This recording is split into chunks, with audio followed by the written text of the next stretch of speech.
السلام علیکم۔ Supreme court of Pakistan نے الیکشن کمیشن کا فیصلہ مسترد کرتے ہوئے 14 مئی کو پنجاب میں انتخابات کرانے کا حکم دیا ہے اور KPK کا فیصلہ بھی آئندہ چند دنوں میں آ جائے گا۔ تو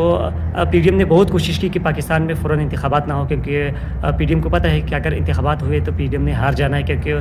PDM کو عوام کے رد عمل کا پتہ ہے۔ تو اس لیے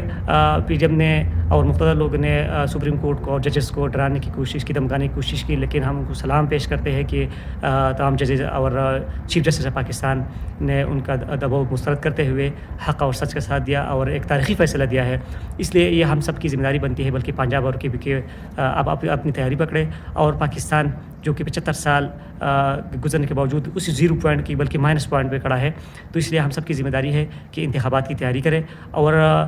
PDM کوشش کرے گی اور مقتدر لوگ بھی کوشش کریں گے کہ پاکستان میں صاف اور شفاف انتخابات نہ ہوں، لیکن ہم نے پہرا دینا ہے اور صاف اور شفاف انتخابات کے نتیجے میں حق